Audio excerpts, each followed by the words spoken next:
Hi, my name is Emily Fraser, and I'm a current student and future diplomatic leader studying at Montana State University in Bozeman, Montana. I feel strongly that in the current uncertain geopolitical climate, the world needs communication and collaboration, and with France and the USA as some of the world's biggest political partners, I'm eager to be somebody who is able to act as a bridge between these two nations through dialogue, curiosity, and critical thinking. Combined with my love for French language and culture, this is why I've decided to pursue a master's in international law at the University of Paris-Cité. This specific university program in international law in Paris will allow me to learn about international law and relations in a hands-on international context that I would not find in the United States. Living and studying in Paris would also grant me the ability to focus on transatlantic policy, specifically navigating modern challenges of peace and security, which first inspired my passion for law and diplomacy in the first place while I grew up in a military family. At 11 years old, my dad's job brought me and my family to Shape NATO base in Belgium on the French-speaking side.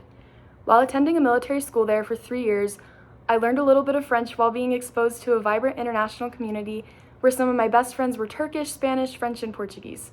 This experience taught me not only what it means to make new friends and adapt to new situations and environments, but also how to be a global citizen who first seeks to understand people and the different backgrounds they come from. After moving so often as a military child, I felt at home surrounded by people who shared some of the same experiences and values that I grew up with, including openness to conversations on topics that are unfamiliar or controversial. This sparked my passion for learning about new cultures and languages, but more specifically the French culture and language.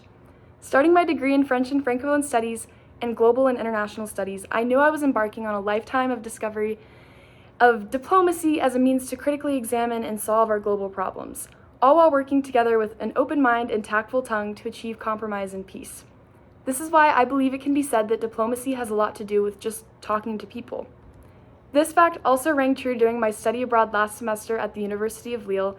While partaking in a full immersion study program, I made friends with French and international students in classes where I refined my language skills and also experienced respectful cultural exchanges as a means of understanding the cross-section where culture and politics meet. Living the student life in France for 6 months also allowed me to understand how demanding French schools really are, and also what it takes to succeed in that environment. All in all, my experiences learning how to successfully connect across cultural boundaries, my interest in French politics and diplomacy, specifically transatlantic policy and Franco-American cooperation, my interpersonal skills and enthusiasm, and French fluency are assets that I would love to bring to the table as an ambassador for the Lafayette Fellowship. Thank you so much for considering me as a candidate.